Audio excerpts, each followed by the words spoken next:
Hello, YouTube. Nice to meet you. So, I figured for my very first YouTube video, we kind of have to take it back a little bit and I kind of have to explain my lore because if you know me since Chef Nakai, then you probably have been watching and being like, yeah, she do content now and now she on YouTube. And I'm just like, yeah, I am. Yup. But I figure I would just catch you up a little bit. And I mean, if I'm gonna take you back, I'm gonna take you back to the where we from, where we born, and all that because honestly, I've never told you. So let's get started. Okay, so I have my baby sister reading off questions to me. I'm gonna get cozy. I'm just gonna have her ask me a bunch of questions.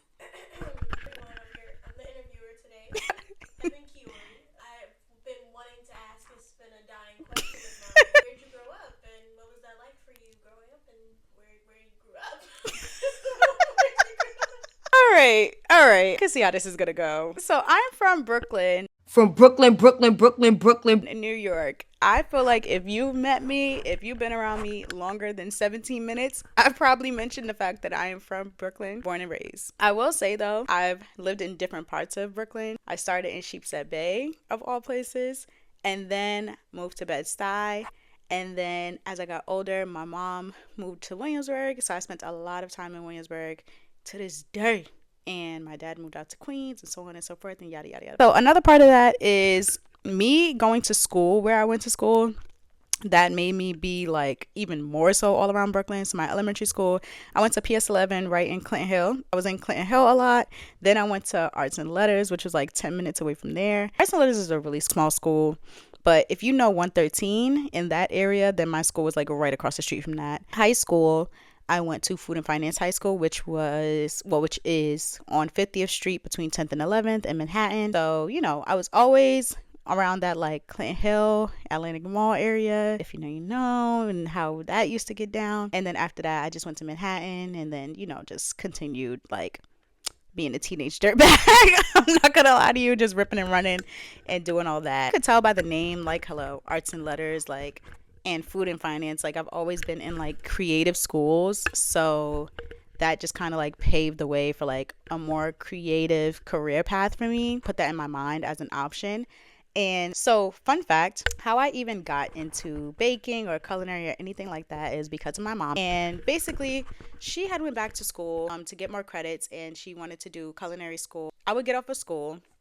She would drop me off at my aunt's house and then pick me up after she finished her like night classes or whatever. We would come back to the crib and be eating like freaking cream puffs in the shapes of swans and creme brulees and like all these things that she was making in class. And I was just like, yeah, that's kind of, hey, I think I want to try that. I remember the first thing I ever learned how to bake was like a lemon cheesecake. Mind you, I was so young. I wasn't even making the crust myself. I would get me like that graham cracker crust from the supermarket, get me some cream cheese, some sugar, some whip me up some.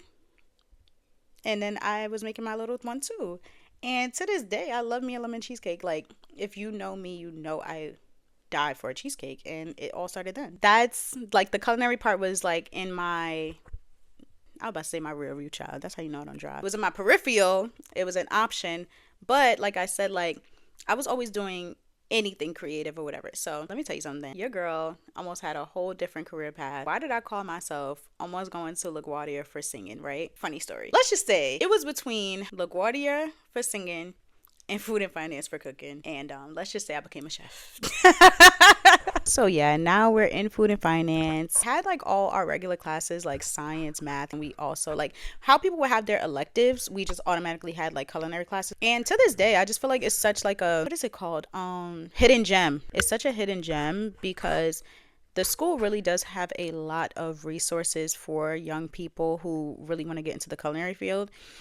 It just so happens that like my class, like, nobody really wanted to cook for real. Like, nobody really wanted to be in the culinary field like that. Like, it was just kind of like sounded cool to a lot of people, I guess. And then by the time it got to like 11th grade, 12th grade, they were just like, this is cool. I will say by the time I was ready to graduate, I still wanted to stick to culinary. When it got time to like choosing colleges, I was just kind of like, I felt ready, or I felt like I knew that I wanted to stay in it because, throughout high school, I had spent my time like getting my food handler's license because they had the opportunity for us to like get it for free, which was like a great resource.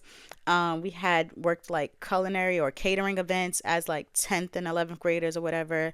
They had set us up with like internships to work in like real bakeries and stuff like that. So all of my first jobs like never were retail, but they were just like, you know, baking or food industry type job. That my very, very, very first job was Schmackery's, which is like a cookie bakery on 45th Street and 9th. And yeah, I would get out of school at like 3:20.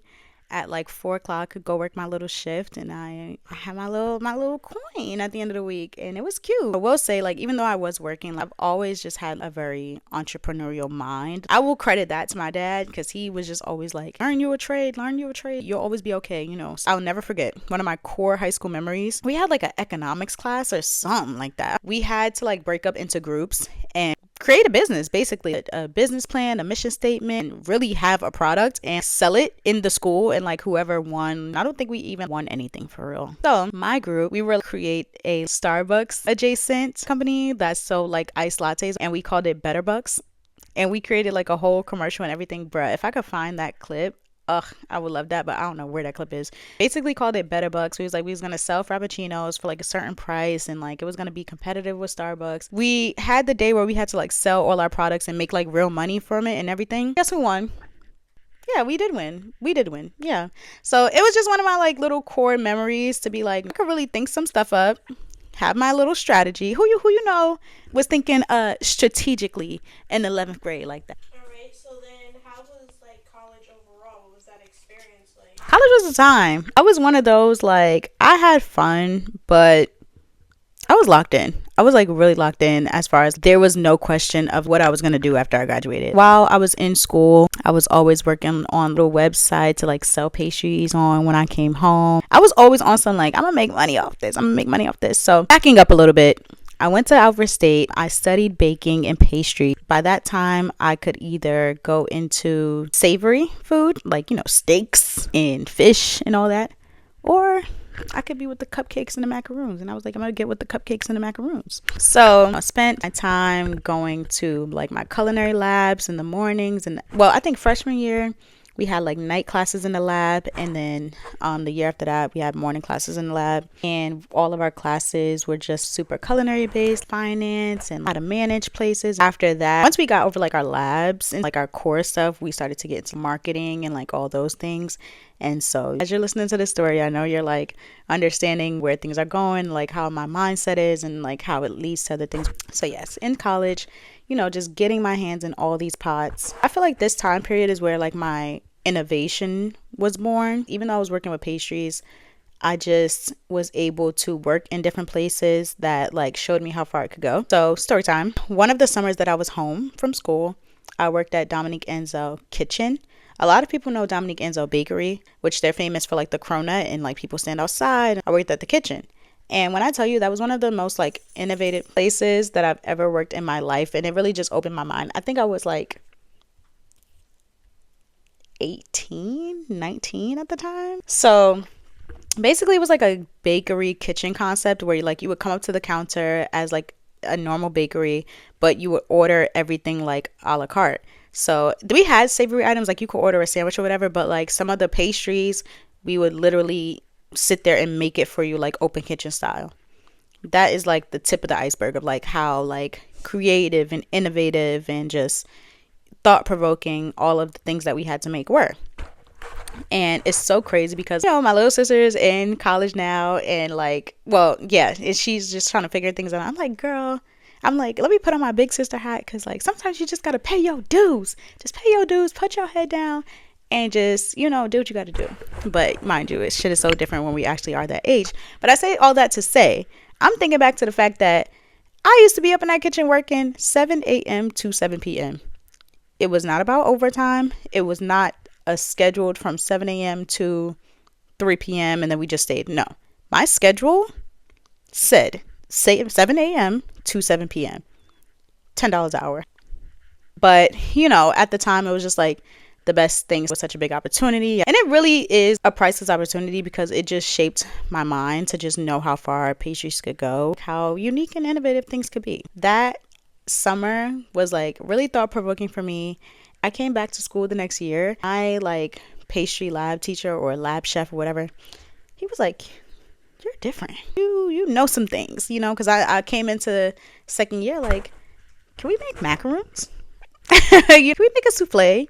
When like everybody else was still like, "Oh, like let's make cookies, let's make cakes," and I was just like, "Can we make a creme brulee?" And he was like, "Well, what you did this summer?"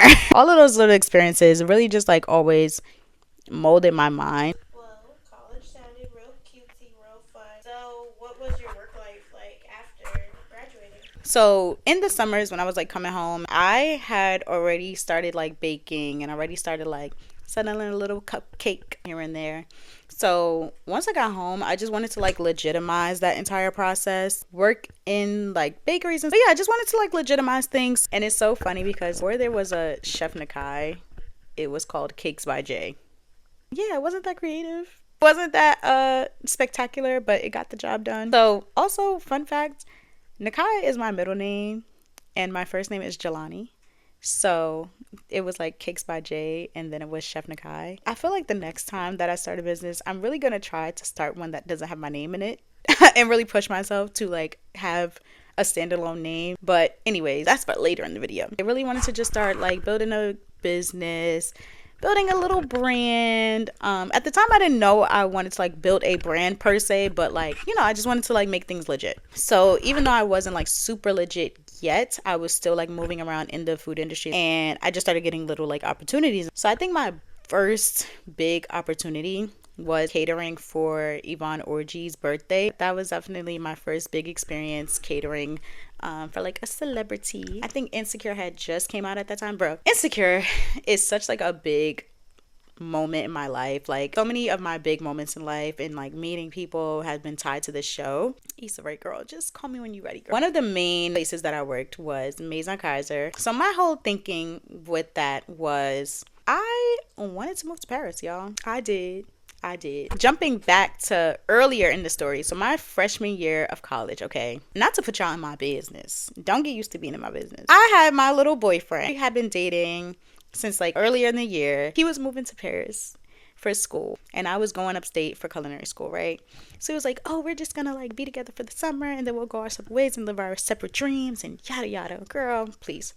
We got to August and September. It was like, I love you so much. Let's just try. Child, anyways. So once December came around, obviously we were doing long distance. Once September came around, he flew me to Paris. Yep, he did. If you could see her face. So I spent 3 weeks in Paris and it made sense because, you know, I was in culinary. Like if you know anything about the food industry, culinary industry, whatever, all the roots are in France. Jumping back to where I was in the present time, I wanted to work at Maison Kaiser. I wanted to just figure out what the next big step for me would be. And at the time, like, who's not going to, like, consider moving to Paris to, like, study pastry. I went back to Paris, just, like, organized the whole trip, learning French and everything. I still know French. Oui, oui. Give us a sentence. Parlez-vous français? Say hello to me, like, and say my name and everything. How are you? Hello, how are you? Bonjour, je m'appelle Heaven. Period. I don't even know if that's accurate, but it sounds good. Okay, it's one of those things like, you know how some people can like understand Spanish, but they can't really speak it too well. I can absolutely read French, but like saying it off the top of my head, I'm just like, give me a second. This time around, schedule or organize my next trip to Paris. Like I said, I'm working at Maison Kaiser at the time because Maison Kaiser has locations also in Paris. So I was just like, okay, let me work here for a year in New York and have them transfer me out to Paris. So that was the plan at the time. I did stay there for a year.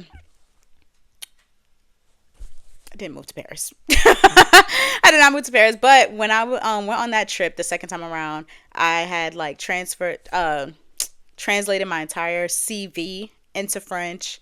And I just spent my days like taking a Paris transit system like by myself, going to all the bakeries, just being like, parlez-vous anglais? And seeing if they could talk to me in English, and then being like, yes, so I'm from America and I really just want to drop my resume off. You know, I'm trying to apply. They would either give me like a number or email. I'm gonna come back, and I'm like, girl, I'm leaving tomorrow. I can't come back. We have a question from the audience. Well, from the interviewer. Okay, from the interviewer. So, did you get any interviews at all? Like, have you had any while you were out there ever? Like, or was it just handed off They didn't call me at all. They said, not only are you American, you're black. No, I'm kidding. I don't know if it was that, but just walking into like a random place, like I guess from their perspective, they knew that they were going to have to pay for my visa. It was just going to take more. And I guess it's not like my French was like, proficient, you know what I'm saying? Like, it didn't sound like a second tongue. In New York, you got some finesse to you, but I guess my finesse didn't go that far. The only person I did get like a real interview with and like a meeting with was Maison Kaiser in Paris, because like, when you work in a bakery, it's not really like your executive manager, but the head chef, whatever, he set up a meeting for me. And so I did do that.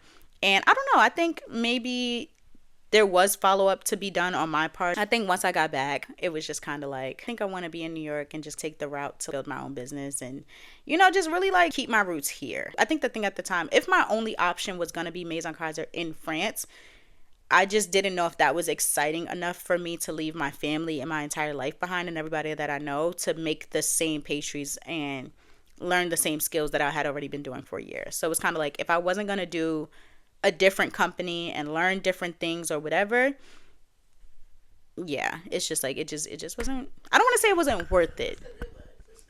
So I love Paris, but I guess in my mind I was like, it's not like I can't ever go back to visit, you know what I'm saying? I just don't want to go to move there and do the whole visa thing if I wasn't gonna learn new skills. So part of my lore, it almost wasn't no Chef Nakai, because had I moved to Paris, y'all wouldn't know me. You can't say that. Why can't I say that? You could have came back and you could have been Chef Nakai. Chef Zikai. I guess, but like, I just think, how sometimes like you just do things strike while the iron is hot.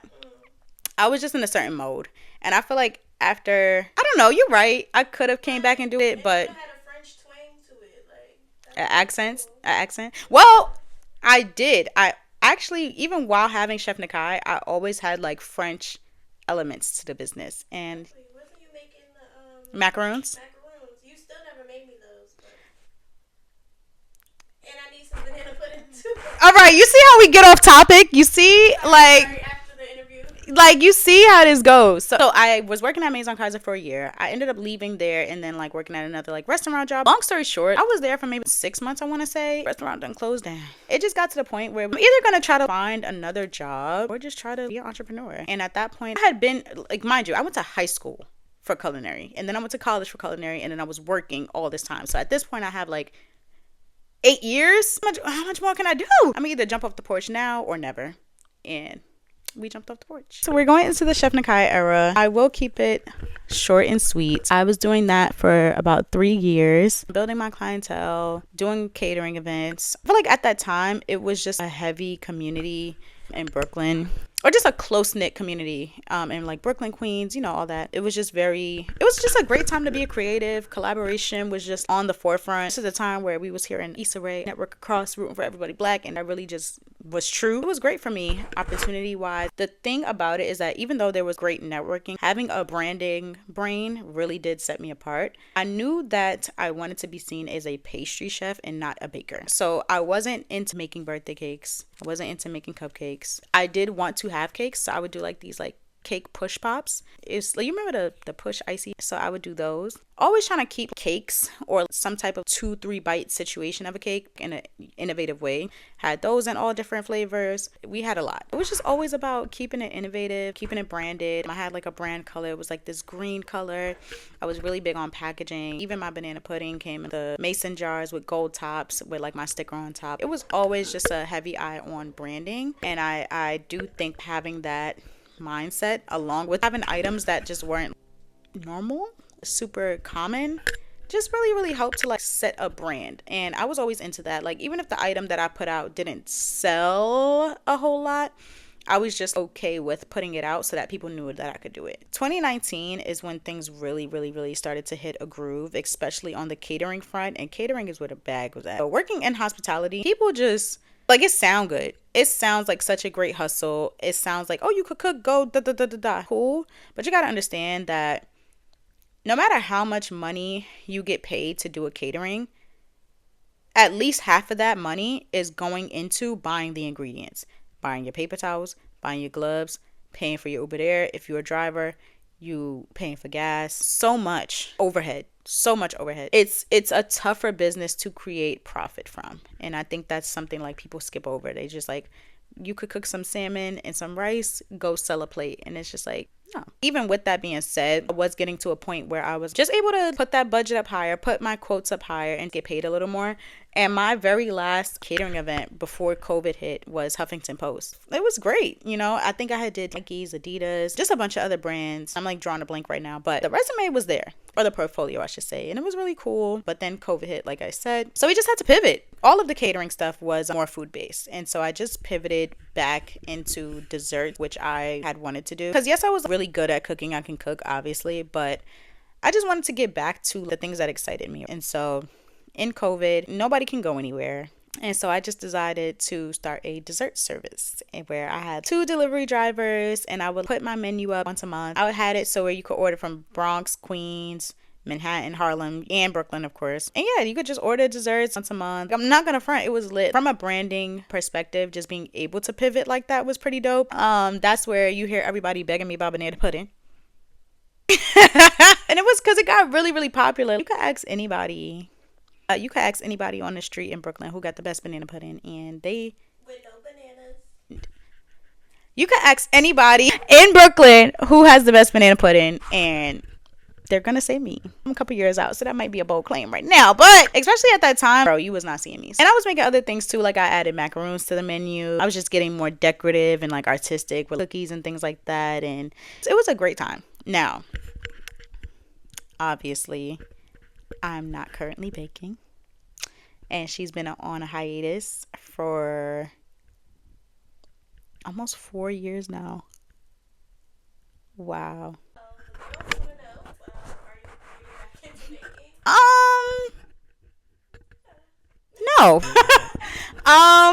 I'm sorry. Like, I'm sorry. I'm so sorry. Sorry. I'm not. Let me explain myself. It comes to a point. Like I mentioned, I've been doing this one thing, or not one thing. I don't want to say that because even over the years, like I've always worked in different places and yada, yada, yada. But I ultimately feel my creativity and the work that I get excited about and want to do and build a portfolio off of, the opportunities that I want to get, they all are so far past baking. The ideas that I have that I want to put into the world, the impact that I want to have, and like the imprint that I want to leave is so much bigger than banana pudding. You know, looking back on it, especially now having taken time away from it, pastries and baking and food is a vessel. It's a creative vessel. It is one way to show skill and creativity. And I'm ready to pick up another paintbrush. It really just boils down to that. So that just kind of brings us into the next part. When did you know it was time for you to break up? So I knew that me and pastries had to break up in 2021. Let me paint the scene. So June 2021, it's been now a year since pivoting. Obviously, there's no more like catering events because it was still in the heart of COVID. It really just comes down to money and burnout. Having like a food-based entrepreneurial business can get lucrative, but it's like it just wasn't worth it to me anymore. I know. Boo, tomato, tomato, tomato. I know, but bro, I'm on my feet. My back hurt. I'm spending days in this kitchen breaking down recipes and doing all these things, and I'm just like, bro, like, can I just do something else? I was just getting to that point. So over the year from 2020 to 2021, I also was like doubling down on my like food photography. Not so much like with the camera going out and doing it like that, but anytime I had pastries to sell, I would take my time to like, making sure my photos look really good. And I was really proud of that. I was like, yo, this eats. And I say that to say the wheels were turning to get into content. Doing the content for myself and just building my business and making sure it looked a certain way and had a certain look and like all these pictures look really clear. I was just like, bro, like, what if I just took a break? What if I do the courageous thing and take a break? In 2021, June, I was moving into a new apartment, which was also way smaller than my previous one. So I had a lot less space for storage and to even store cakes and things like that. Like I didn't have an extra fridge like I had prior to that. And I don't I genuinely do feel like life was pushing me in a different direction. I'm not gonna lie, just for something new. And so yeah, that's when I started transitioning into doing content. I started doing it for different food brands, whether that was like working in-house and doing like content and like PR and marketing and things like that for food brands. I would get hired to just make one-off videos. I'm like a UGC creator. I was just kind of in that world. So 2021, for like a year or two after that, 22, 23, work in different places. I was so happy to not be on my feet anymore. I was so happy to not have to crunch recipes. I was so happy to not have to have extensive grocery lists and having to be in the grocery store for 2 hours or an hour getting all these ingredients. I was happy to not have to pay $12 for white chocolate. You get me? Yeah.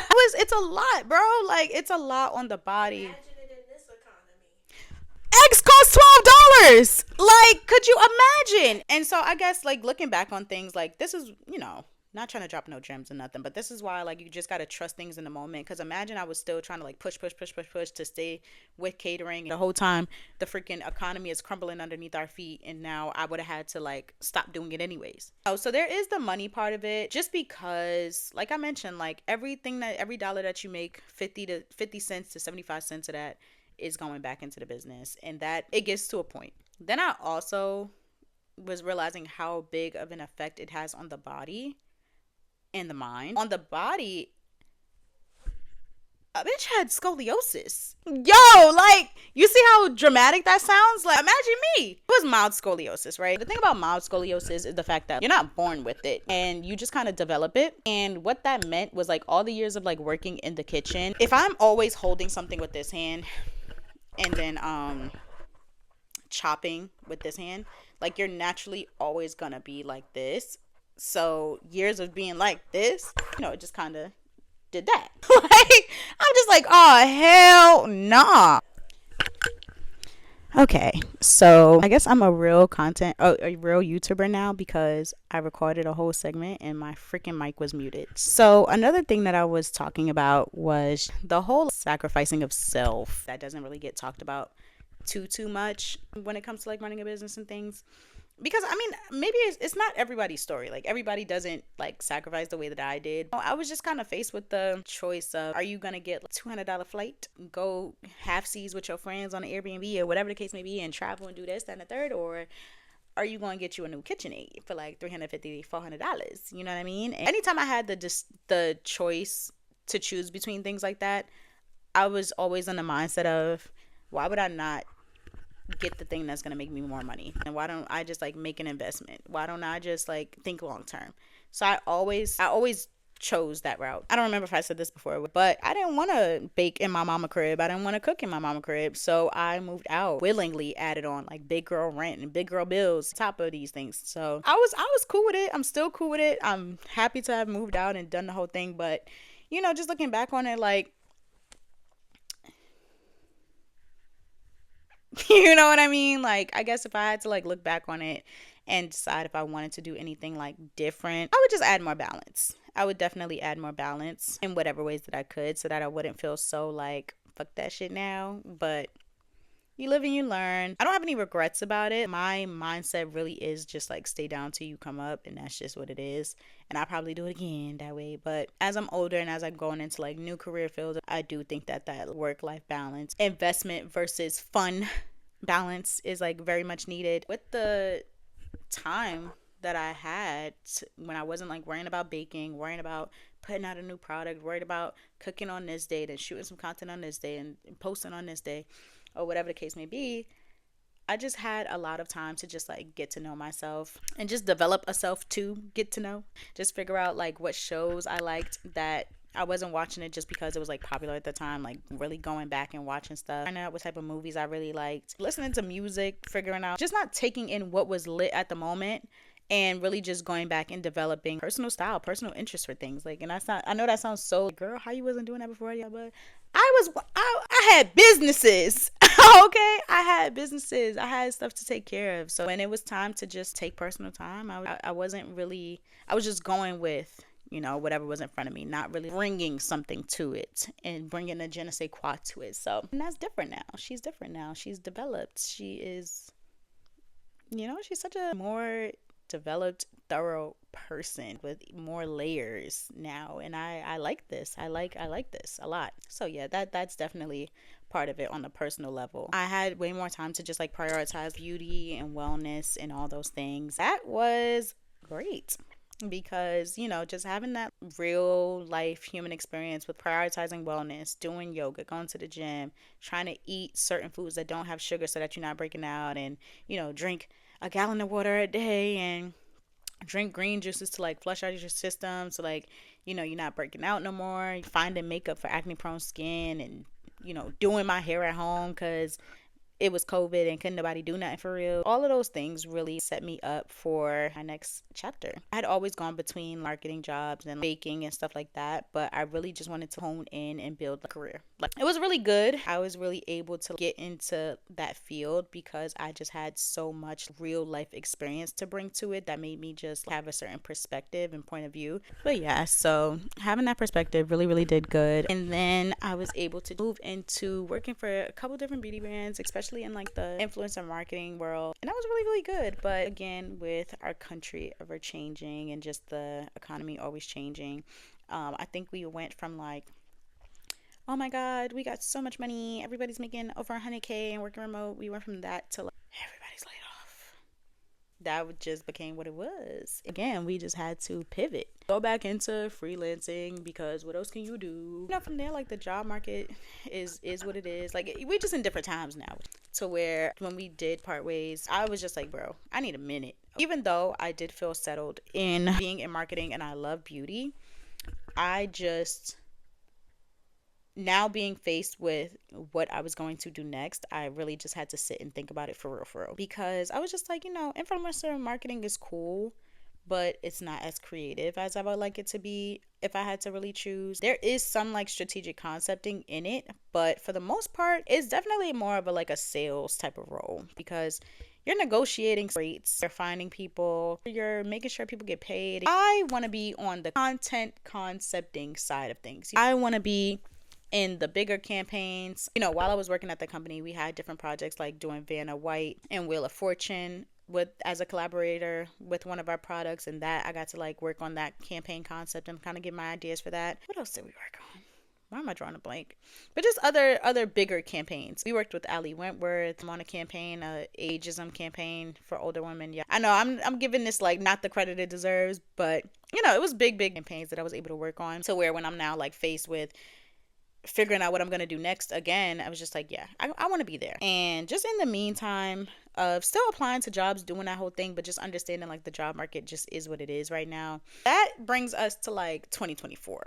This is where we at now. We focusing on the present. I took the holidays. I mean, I'm still applying to jobs, but you know what I mean? Just to not be in full grind mode, just to genuinely figure out what it is that I like, what is going to excite me forever. You know what I mean? Because like, what's next? Go. Who's next? So yeah, now that we're kind of like faced with pivoting again, I just had to like sit back and like say, what is it that I want to do forever? Because at this point, I did branding, I did marketing, I did PR, I did influencer marketing for brands, and had been a UGC creator. I've been in hospitality, I've been in beauty. It was going to probably, realistically, just looking at the job market, it was going to take a minute to get a new role. But it's like, okay, what do we do in the meantime? Like, how do I keep things moving in the meantime? Was I going to go and like be a beauty TikToker and do that whole thing? And I did try to do that. And then I made a video saying, I don't know if I'm the beauty girl. The video is still up on my little TikTok. I think I did title the video saying like imposter syndrome in the beauty industry or whatever, but it wasn't so much imposter syndrome as much as is like, I'm not that girl. Like, in my heart, I'm just not that girl, because it's like, I'm not buying every single product that comes on the market. I have my perfect shade of Makeup by Mario concealer that I will always buy. I have my shade of Pat McGrath foundation that I'm gonna always buy. I have my Fenty bronzer that I've been using for years. And when that finally does die out, I might not even need to buy it no more. No, I'm just kidding. But I know what I like, to where it's like, I am personally not about to be up in Sephora every single day buying all the new products just to review it. I'm just not that girl. I just knew that and I hate that this is such a buzzword and like niggas don't really respect the title no more or whatever, but I really do just want to be a creative director. Like, I want to be the one saying, yes, this is a new sunscreen. Yes, we can talk about, oh, white cast versus no cast. Maybe let's say who needs sunscreen the most. There's, even though sunscreen is very trendy, it's like everybody don't need sunscreen, or everyone is not going to die without using sunscreen. So who's going to be the type of person that uses sunscreen no matter what? What do we know about sunscreen? Sunscreen helps you fade hyperpigmentation because it helps you hide from the sun and it helps your dark spots not get darker. So what person with what skin concerns is going to use that sunscreen every day, every single day? The people with dark spots and the people with hyperpigmentation. So instead of worrying about white cast versus no cast, why don't we find another angle to think about? You get what I mean? And why don't we make a little campaign concept around somebody who's actually dealing with acne prone skin, dealing with dark spots, and fit the sunscreen into that type of thing. That's what I want to do, you know? And not to say like that is like an entire campaign concept in itself or whatever. There's definitely like always more to branch out and think about and add more layers to it. I just feel like when I was like working in corporate and in beauty, it was kind of like stick within no cast. I want to really just be able to like take those creative chances. And yeah, just I hope that makes sense. I just feel like I want to work on concepts that live beyond reels and live beyond TikToks. I want to just make commercials, you know, just expand and work in like bigger production and just bring ideas to that. And I also, even though I love hospitality and love beauty, I want to be able to work on other things. I want to do a Warby Parker campaign. I want to do a that is beauty, but Pat McGrath Fashion Week campaign. Let's do a Coca-Cola campaign. Let's do a Top Art campaign. I was just like, yeah, I think that's what feels good. That's what makes me most passionate. Yeah, I feel like that's what I have a spark about. You know, me just being me, I'm just like, okay, well, in the meantime, in between time until we find like our next big role, why not take it to social media? My series that I've had, I would say I'm always thinking bigger picture. And so there's a couple things going on in my mind when it comes to this campaign series that I've been doing. One, just understanding like the scope of the job market. Simply applying to a job does not get you a job anymore. You kind of have to have a very successful personal brand to even really get noticed, to be honest with you. And when I say noticed, I just mean by like your peers to get a reference or like somebody to like pull you in. So you need a really strong like personal brand and personal portfolio. I'll be damned if I have all these ideas and I wait to be hired full time to express these ideas and like put it in a pitch meeting and have them shot down. And then if they're shot down, they never get to see the light of day. I'll be damned. So it's kind of like me taking matters into my own hands. I'm an entrepreneur at heart. I think especially just being an adult with adult bills, like you want that stability, but you know what I mean? Like, I feel like even when I do work full time, even if I'm at a place for like 10, 15 years, like I'm always going to have an entrepreneurial side to me no matter what. So all of those things just kind of come into play to where I'm just like working on this little TikTok series and getting this YouTube up and doing all these things, building that personal brand for myself, taking advantage of my social media audience, which is it's audience slash like network. And just being able to like, I guess maybe, I don't want to say cut out the middleman, but just kind of put myself in front of people's eyes with the tools that I do have, which is my phone and my social media, and just put my thoughts and brain dumps on display. Even though my experience like wasn't super conventional, I had touched every single part of marketing. And sometimes I just feel like you either got it or you don't. And when you got it, you got it. My goal for social media is like, yeah, we could definitely get some brand deals going. Call me. I think the end goal is definitely having a company and agency that I can definitely have a role that I want to stay in for years to come. And I'm okay with taking the time to find that perfect role. And it's like in the meantime, in between time, building a personal brand, still having that creative outlet to get my ideas and thoughts out there, and still opening myself up to take on like, you know, more freelance creative strategist roles, maybe even still brand deals. You know, I don't know. We'll see where it goes. We'll see where it goes, because the first thing I need to worry about is being consistent. So we'll see where all of that goes, but that is just where I am right now, and that's what I'm working on right now, and that's what I'm trying to accomplish next. So, you know, we've gone from culinary to creative strategist. So yeah, now we're here, and I must say, being in this space currently, just to have to prove myself again from scratch is such a big thing for me, because by the time I started creating a baking business or whatever, I had already had so many years in it. But now, and don't get me wrong, I still have a lot of years even in content and strategy and all those things, but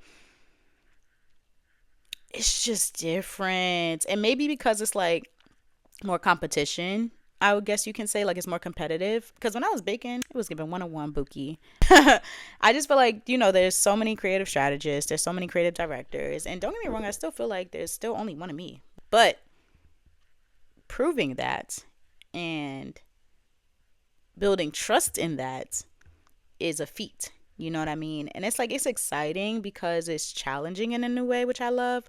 But that thing is scary. Just putting so much effort into a video, you want it to do well, but also not caring too much about the algorithm, but caring a bit about the algorithm. And just being in this new space is just, it's the right type of scary. It's the right type of scary. And I think that maybe like a year from now, there will definitely be a new business to say. Like, I'll definitely have established myself as an entrepreneur again, with this being my thing. I kind of just like went from being Chef Nakai to freelancing, and okay, she does content, but I think by the time a year from now passes, this will be my thing. But right now, being in this phase right now, just like getting back into the bustle of it all, and like being consistent and knowing that a year, however things look a year from now, is like very much dependent on how consistent I am today. That's scary. Okay. So now that we've gotten to know you and your lore, what is some advice or tips you would give to your younger self if she were watching this video? That's a good question. I would definitely tell my younger self, the deeper you go into yourself, the richer your creativity is, because personal experience gives you perspective. And in the world of content and creativity, your perspective is everything. And your perspective and life experience and eye for things is going to be the thing that sets you apart. Everybody can make a shoe commercial. Your personal perspective is gonna give you the idea to focus on the shoelace. Your personal experience is gonna be what sets you apart. Marketing and strategy, it's all about psychology. Psychology is about mindset and life and all those things. And the more that you live life, the richer your point of view will become. Don't be afraid to have experiences. Don't be afraid to dance with failure, because there's no real failures. There's just experiences and learning lessons. Don't be afraid to get into the nitty gritty of things, the things that ain't so, I don't want to say the things that ain't so cute. That sounds crazy, but don't be afraid to let life get ugly sometimes. We could tell who mopped before at a job. Yo, for real. It was a tweet that went around that said, like, you could tell who never had to work a job that made them mop. And not that we're ever like glorifying struggle, but I am a person that truly values the textures of life. Like, I love talking to somebody who like been through some shit. I know that sounds crazy, but not like nothing dangerous. But it's just like, what it feels like to be down bad. Like, you know what I mean? Like, not that you're going to stay down. We don't never stay down, but like, People be out of touch if they haven't gone through anything. you know what I mean? Like, it's a different type of conversation with a person who like been down bad and like got back up and made it work and made shit shake, versus like a person who's never experienced that. It's like, y'all know what I mean by that. I just feel like when life feels textured, that is where the gems are going to come from. That's where the gold is. These are the experiences and the emotions that you're going to be able to convey in a script. The raw emotions and experiences that you're going to be able to convey when you're directing a scene. So just really, really appreciate the textures of life. That's my advice.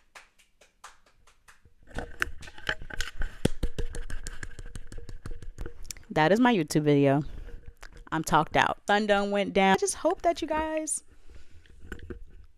love my lore and understand a lot more about me. I would love to be consistent on YouTube. I would love to be consistent on YouTube. And we're going to try to do that this year. Okay. So what the girlies say, like, comment, and subscribe. Leave a comment if this resonated with you. I don't really know how to close this out. I just said 3 different outros. I don't know what to say. Thank you to my interviewer, and we'll be back soon.